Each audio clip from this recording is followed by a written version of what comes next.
Mr. Collins, this is Eric Cogorno. Hey, what are you doing there, Eric? I'm doing well. How are you on this Monday morning? Well, I've been anxious to talk with you because you speak my street. I totally want people to really dive into what you're doing here because in everything that's around us, there are lessons to be learned, and you prove that to be true with what you're doing. Yeah, thank you. I appreciate that. It's been a great journey for the past 5 to 10 years of digging into the personal development space and trying to live a bit more intentional and improve myself in my life. And I'm looking forward to help share some of those lessons to help some other people as well. I'll tell you, the one thing that I picked up in really getting prepared to have a conversation with you was the thing that I felt in my heart over and over again through your words is this thought right here, the potential of there being a possibility. Basically, don't run from it, go to it and seek that possibility and win. Yeah, one of the things there that I really struggled with growing up, and still struggle with, is fear and anxiety and, facing challenges. And my whole life, I would face a challenge and run in the opposite direction as fast as I could. And really learning tactical skills to face challenges head on and overcome the fear. And the reality for all of us is to do new things and get better and live better. We need to be willing to, get uncomfortable and do new things. And I've learned some things that have helped me break through those barriers that hopefully will help some other people as well. So is that all part of the communication, the connection, and the inclusion that you speak of? Yeah, for sure. For sure. I mean, there's a lot of different aspects of it, right? Like I think some of the things that I'm looking for people to be able to do to live better and just some of the daily, weekly, monthly, and yearly rituals that to be a bit more intentional about how you spend your time and how you work your day and what your intentions are throughout the week and the day have helped me a ton.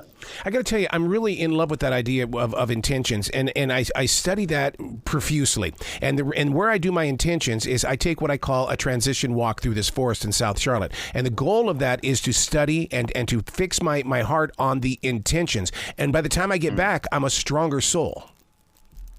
Oh, totally. Especially now, getting present and being in the moment compared to how things were, 10, 20, 30 years ago. It's amazing. And I don't know if it's a recency bias, but I feel like when I was growing up and we didn't have as much technology, I could remember the smell of things more and just, you're just more in the moment. It felt like, at least looking back upon it. Whereas now, we're simultaneously I'm talking to you. I got an email coming in. You got a TV in the background. You got a million things going on. And little things like that are, like you said, like little walks and getting present and intentional. I mean, I do that every day. I'll spend 15, 20 minutes going for the walk, getting present, breathing, thinking about what I want my day to look like. It's so interesting. People say, oh, I'm taking my dog for a walk. I think dogs take us for a walk. I think they're more in tune with us than we are in them. Yeah, totally. I've got a little dog, a little Chiweenie, Jackson Brownie. He's a little cutie. He certainly takes me for walks when we go out, not the other way around. You talk about how people really want to discover new things. Is that an addiction to find new things? Because here's what happens. I'm seeing a lot of quitters, too. It's like, I'm going to try this new thing, but I'm only going to give it 1 or 2 shots, and then I'm gone. It's like you just started.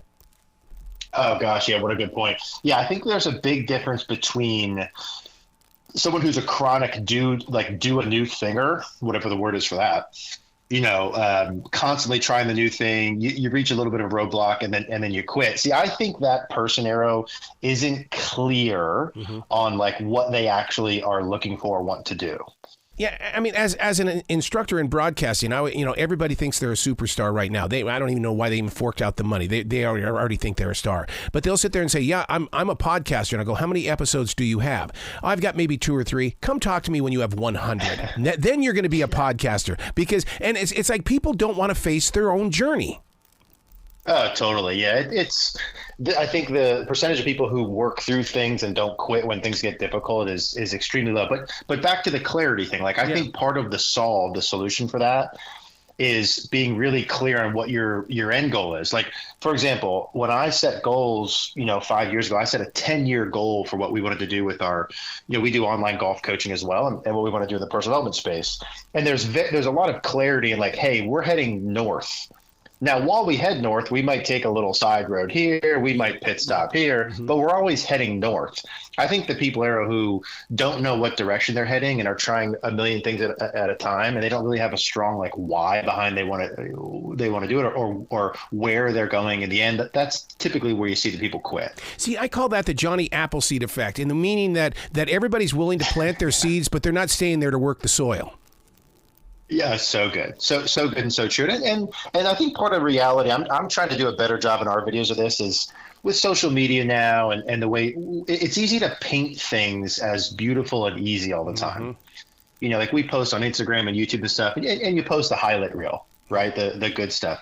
But the reality of anything we've done that's been good, and I'm sure you've had the same thing, is like, holy cow, it takes everything we've ever had that's good took way longer than I thought it would. Was way harder than I thought it was going to be, you know, took 10 times more effort. And I think knowing that up front and being a little more clear with people up front maybe sets the expectation a little bit better. Man, I talk about that very subject on my iHeart show today, where I say, what I want you to do, I know that Patrick Mahomes put that ball in the end zone with just a few seconds left, but pull the lens back and see all the players that it took to make that moment happen, and the fan base and the followers. And dude, that's what I love about you, is that you have a community. This is happening because you chose to put the people first. Yeah, totally. And I think with a lot of that, you know, at the end of the day, when I face struggles now and things that are difficult, I've got a really clear sense of where we're going and why we're doing it. And I really, really, at the core of everything I do, want to help other people. And it's easier to stick through the shit that comes up and some of the problems you get.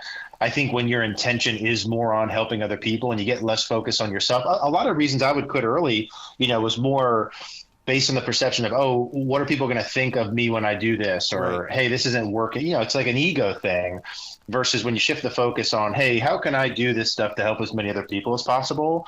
I think it's easier to get through those sticking points. Do you defrag it all? And what I mean by that is I keep a journal. I call it a defrag journal, where I go in there and ask the questions and then question the answers. And it's amazing how the inner core of your mind will sit there and ask you tough questions, and you've got to find a path. Dude, totally. Love that. I think, you know, so I do a daily meditation walk for 20 minutes. That's huge, like we talked about before. And then I'll also, once a week, every Sunday, I do a 30-minute what I call think time, which is basically I take out a yellow legal pad that I'm looking at right now and a pen, and I literally set a timer on my phone for 30 minutes. Your brain's able to find solutions to things, or you go for a walk and just let yourself think versus the being so busy 24/7. I've got to ask you, Eric, and this has got to be affecting your world. These VR goggles, I mean, my God, how is it changing your game of golf? Yeah, so like I just saw one of my friends brought the new what company just came out with the brand new ones the other day last week? Was it Apple? Yeah. And I got a little bit of a taste of it. I saw Casey Neistat's video on it. It hasn't gotten so into the golf space in particular where it's taken over, but gosh, you got to think within the next couple of years with the functionality of it. And once they get the technology better and they can decrease the price point, because what are those, like $3,500? Yeah. Yes, they are. Yeah. Once they get the price point down where it can get like a huge market share, I'm very interested to see what happens with that for sure. So where can people go to find out more about what you're doing with your golf game, as well as because once again, I'm glad that you've made that transition from it's more than just a game. This is how you can change your life. And I totally believe that non-golfers are going to learn from what you're doing here. Yeah, I appreciate that. And, you know, so the Cogorno Golf, Cogorno, it's pronounced kind of like a DiGiorno pizza, but with a C. Cogorno Golf. That way you can remember it. Cogorno Golf on all the social medias if you're into golf. That's a good place. And we just started a new personal development channel, Lessons I've Learned with Eric Cogorno. Like, it's funny you said that before, man, where I'm like, hey, our only goal is just to get the 100 videos out. Yep. Do the 100. Yep. You know, do the 100. So you can find that there. My God, because the journey to get there, dude. I mean, I can't imagine what you've gone through, the yeses and the nos, and the people that said, "What are you doing again, Eric?" Okay, get back to me when you've got better answers. Yeah, 100%. It's a little easier now. Like we've been doing our golf YouTube for 8 years. We've got about 1,500 videos. You know, so we've learned through that how long it's going to take. So I've got a lot of patience with the process. Oh my God, and learning the shortcuts. But you got to remember that you can't take every shortcut because then it's going to be cheap. Yeah, there's no doubt. I'd rather do quality work, let it take time, have patience, and build the skill. So true. Dude, you got to come back to this show anytime in the future. Like I said, I love your energy, and I really want to help promote you. Thanks, man. Yeah, I appreciate it. Let me know. I'll be back whenever. Well, you be brilliant today, okay? Thanks, Eric. Have a great day, man.